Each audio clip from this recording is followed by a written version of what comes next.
Bonjour et bienvenue pour cette interview spéciale dédiée E2CG. Qu'est-ce que c'est? Vous vous posez certainement la question. Je ne vous en dirai pas plus et pour en parler, je ne suis pas seule aujourd'hui. J'ai avec moi quelqu'un de spécial qui va se présenter maintenant. Bonjour. Bonjour Karen.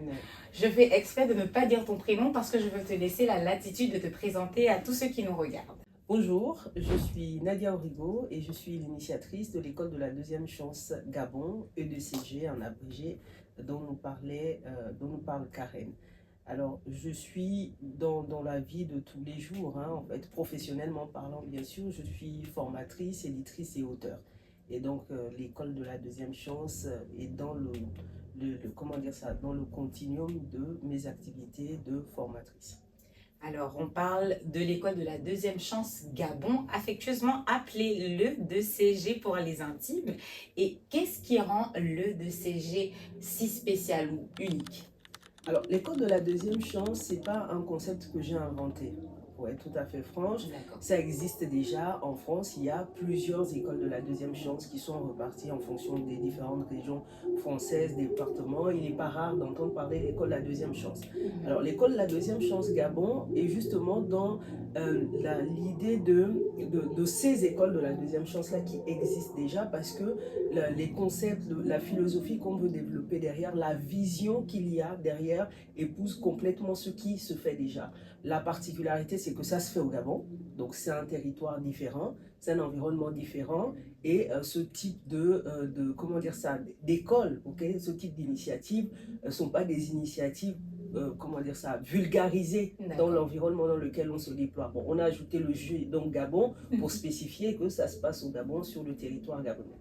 D'accord. Et pour cette initiative, qui est quelque chose qui se fait déjà en Occident, quelle est la mission spécifique de l'E2CG au Gabon?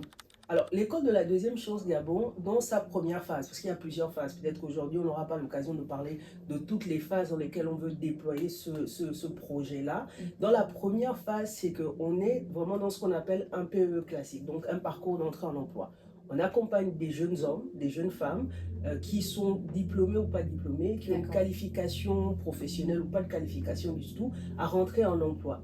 L'idée, c'est quoi? C'est que pendant 3 mois, de façon très concrète, on accueille en centre des jeunes qui viennent entre 16, au départ on était parti entre 16 et 33 ans, mais le taux de chômage étant très très élevé, on a essayé d'élargir jusqu'à parfois 40 ans, on accueille des personnes au sein de l'école. Donc c'est de les accompagner soit à apprendre un métier qu'ils n'ont pas parce qu'ils n'ont pas de qualification, ils sont sortis de l'école très tôt et donc n'ont pas de diplôme, soit ils ont un diplôme et puis ça fait 4 ans, 5 ans qu'ils sont diplômés, ils ne trouvent pas d'emploi. Donc c'est l'école de l'employabilité, si je peux dire ça comme ça. Voilà. Donc on vient pour apprendre à chercher du travail.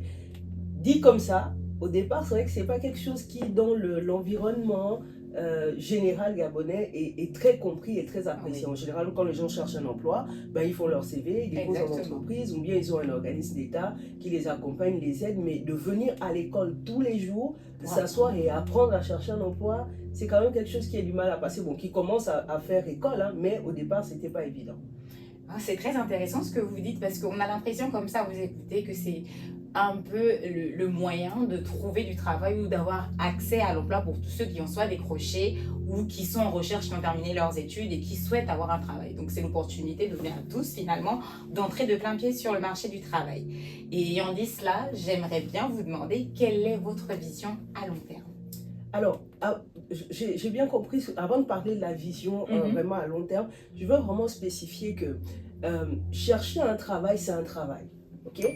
C'est la première fois que je l'entends, c'est voilà. pertinent. Chercher un travail, c'est un travail. Et il y a beaucoup de gens qui ne savent pas chercher un travail. Et puis, il y a, dans l'idée de chercher un travail, il y a aussi des personnes qui disent « je cherche du travail », mais en fait, ils veulent un salaire.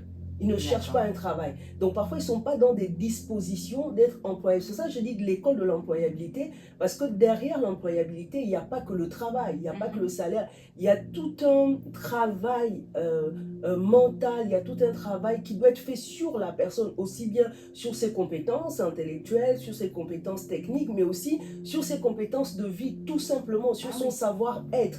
Ok, il y a des personnes qui ont des difficultés, par exemple, à parler en public, qui ont des difficultés à se présenter lors d'un entretien d'embauche, qui ont des difficultés, par exemple, à avoir une présentation physique adéquate qui correspond à l'emploi qu'ils recherchent.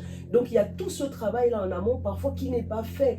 Ça ne s'apprend ici, enfin, dans les sociétés occidentales, c'est des choses qui sont de plus en plus intégrées dans les curriculaires, mais chez nous, ce n'est pas des choses qui sont encore intégrées. Les gens vont à l'école, ils acquièrent une certaine connaissance académique, ils sont diplômés et puis ils cherchent un travail. Mais c'est pas tout que de chercher un travail. Et aujourd'hui, les choses évoluent tellement vite, c'est que entre le temps où vous avez été diplômé et au moment où vous cherchez du travail, les choses ont évolué entre-temps. Et donc, comment dire ça, cette aptitude à se remettre en question, à aller chercher des nouveaux savoirs, à se remettre au goût du jour, à acquérir de nouvelles compétences, parfois les gens ne les ont pas. C'est pour ça qu'à l'école, la deuxième chose, quand ils arrivent, c'est vrai, ils viennent avec un projet professionnel. Parfois, ils n'ont même pas de projet professionnel. Donc, il faut faire tout un travail en amont pour amener ces jeunes-là à sortir un projet professionnel.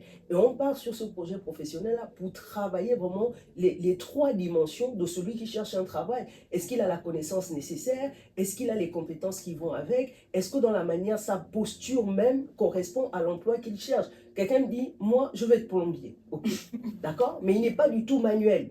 La plomberie, c'est un métier manuel. Donc, il faut déjà amener ce jeune-là à réaliser que dire juste je vais être plombier ne suffit pas. Derrière, il faut travailler à devenir plombier. Donc, avant même qu'il n'ait trouvé un patron, une entreprise qui veut l'accueillir en tant que plombier, nous, on a déjà fait le travail en amont qui le dispose, pas qui le prédispose, mais qui le dispose à devenir plombier.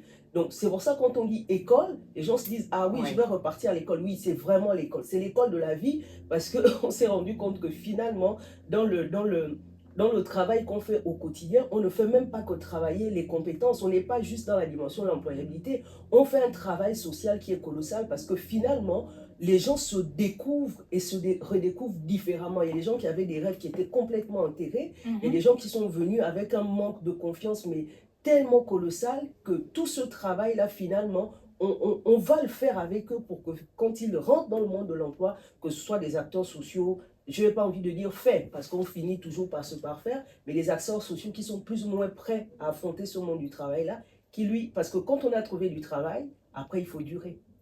Ouais, le tout n'est pas d'y accéder, le tout c'est d'y durer, de demeurer dans le poste qu'on aura trouvé. Et de faire ses classes. Exactement. Waouh, on sent beaucoup de passion dans ce que vous dites. Vous connaissez votre sujet, vous le maîtrisez sur le bout des doigts et ça donne envie d'en savoir plus. Justement,